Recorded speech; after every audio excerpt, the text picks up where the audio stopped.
Halo semuanya, perkenalkan nama saya Karenina Faniagua dengan FPM 23412050. Hari ini saya akan menjelaskan tentang video pembelajaran dengan topik streamlining your business, atau bisa diartikan sebagai menjadi lebih efisien dalam menjalankan bisnis, sebuah tinjauan tentang perbaikan proses.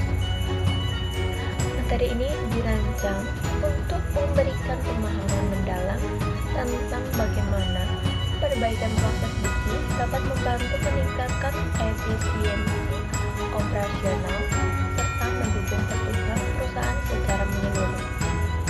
Selanjutnya, kita akan bersama-sama mempelajari langkah-langkah strategis untuk menyederhanakan alur kerja, mengurangi pemborosan waktu dan biaya, serta meningkatkan hasil akhir dalam bentuk kualitas produk atau layanan yang lebih baik dengan menerapkan prinsip-prinsip perbaikan proses. Organisasi bisa bergerak lebih cepat, lebih tepat, dan lebih unggul di tengah persaingan yang semakin ketat. Lalu selanjutnya, definisi bisnis proses. Yang pertama kita akan mengidentifikasi key activity. Jadi salah satu langkah awal yang paling penting dalam melakukan perbaikan proses adalah dengan memahami atau mendefinisikan proses bisnis itu sendiri yang sedang berlangsung. Dan itu bukan hanya tentang mengetahui apa yang akan dilakukan, tetapi lebih dari itu, kita harus bisa mengidentifikasi setiap langkah utama atau aktivitas ini yang ada di dalam proses tersebut. Yang pertama ada aktivitas inti atau core activities. Jadi sebuah proses bisnis ini terdiri dari serangkaian tindakan yang berurutan. Misalnya, jika kita menjalankan bisnis penjualan sepatu online, maka proses intinya mungkin mencakup menerima pesanan, pengecekan stok, pengemasan, hingga pengiriman barang. Nah, setiap aktivitas ini penting dengan pemahaman yang jelas tentang akan membuka pintu menuju efisiensi. Nah, lalu selanjutnya ada input dan output. Nah, untuk setiap proses ya, kita itu kan akan masuk ke dalam proses tersebut, dan hasil akhirnya yaitu output. Input ini bisa berupa data, bahan baku, atau tenaga kerja. Lalu kalau output ini dari produk atau layanan yang dihasilkan. Jadi dengan memahami input dan output ini, kita tuh jadi lebih mengevaluasi efektivitas proses dan mendeteksi kemungkinan perbaikan. Lalu selanjutnya di slide ini ada proses mapping visualisasi workflow for clarity. Jadi proses setelah proses didefinisikan, kita tuh selanjutnya harus tahu cara memetakan secara visual.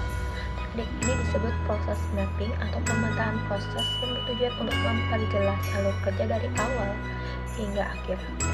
Nah, jadi itu kita mulai dari titik mula atau start point. Kita perlu mengidentifikasi gimana sebuah proses ini dimulai, bisa berupa peminta pelanggan, penerimaan bahan, atau aktivitas lainnya yang menandai dimulai proses. Nah, untuk selanjutnya itu ada urutan langkah-langkah atau sequences of steps. Jadi, setiap langkah dan proses ini dicatat secara urut agar kita bisa melihat logika dan aliran kerja secara keseluruhan. Nah, kalau selanjutnya lagi ada titik keputusan atau decision point. Nah, di sini tuh dalam proses bisnis seringkali ada titik di mana sebuah keputusan harus diambil. Contohnya adalah barang kosong, apakah harus restock atau membawa ke sana. Di mana titik-titik kayak gini akan mempengaruhi alur secara signifikan. Lalu yang terakhir, titik akhir. Dalam proses kita harus mengakhiri supaya dimana proses pengiriman selesai ketika barang diterima oleh pelanggan. Nah, jadi kalau kita sendiri tahu dengan peta proses yang baik, kita bisa mengenali ketidakefisiensi, terus hambatan atau area perbaikan dengan lebih mudah gitu. Selanjutnya, identifikasi bottlenecks atau inefisiensi. Nah, jadi langkah penting dalam meningkatkan proses adalah mengidentifikasi hambatan atau bottleneck dan inefisiensi. Jadi seperti kita mencari tahu bagaimana dari mesin yang membuat seluruh sistem berjalan lambat. Nah, yang pertama itu adalah satu, kecelakaan kerja atau workflow. Cari tahu di mana pekerjaan sering menumpuk atau melambat jalannya.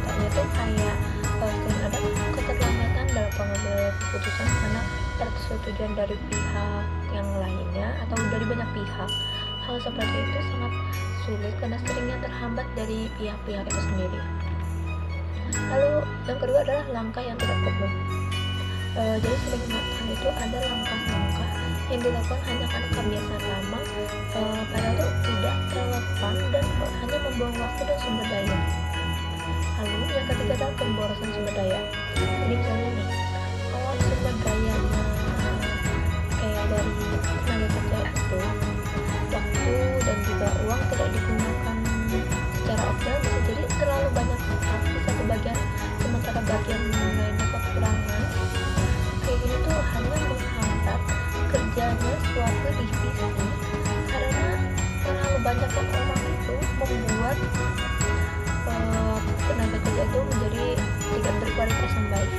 Nah, jadi mengenai masalah-masalah ini tuh bisa menjadi pondasi dalam menyusun strategi perbaikan proses yang efisien. Selanjutnya adalah implementing proses improvement, practical approach. Jadi setelah masalah diketahui, saatnya mengambil tindakan. Pendekatan taktis dan sistematik sangat penting agar perubahannya berjalan efektif dan tidak mengganggu operasional harian. Yang pertama adalah analisis data. Jadi kita tuh harus menggunakan data untuk melihat tren, waktu proses, jumlah kesalahan dan sebagiannya. Tanpa data kita hanya bisa menebak. Karena dengan adanya data, jadi kita bisa mengetahui atau menghitung data itu dengan benar. Lalu yang kedua adalah mengembangkan solusi. Jadi setiap masalah ini teridentifikasi rancangan solusi yang bisa diterapkan. Jadi fokus pada solusi yang realistis dan berdampak langsung. Lalu yang ketiga adalah uji coba pilot test. Jadi kita nih gak bisa mengubah semua sistem dan gak bisa langsung juga kan mengubah. Jadi kita nih harus ada uji coba pada skala kecil untuk melihat efeknya. Lalu yang keempat adalah implementasi penuh. Jadi jika hasil uji coba berhasil, terapkan perubahan di seluruh organisasi pantau secara berkala agar tidak muncul masalah baru. Nah, jadi kita tuh sudah sampai di penutup. Kita ini penting banget untuk mengingat dan mengetahui bahwa proses improvement adalah perjalanan panjang yang harus dijalani secara konsisten. Tidak ada perusahaan yang bisa sukses dalam semalam, namun dengan komitmen yang terus memperbaiki proses internal, perusahaan bisa mencapai. Yang pertama, efisiensi lebih tinggi. Semua menjadi lebih cepat dan hemat waktu. Yang kedua, pengurangan biaya sumber daya dimanfaatkan dengan lebih baik. Dan yang ketiga, peningkatan kualitas produk atau layanan menjadi lebih konsisten dan bebas dari kesalahan. Nah, lalu terima kasih karena telah menyimak pembelajaran ini. Semoga materi yang bisa saya berikan ini menjadi wawasan untuk kita semua. Nah, terima kasih dan see you next time.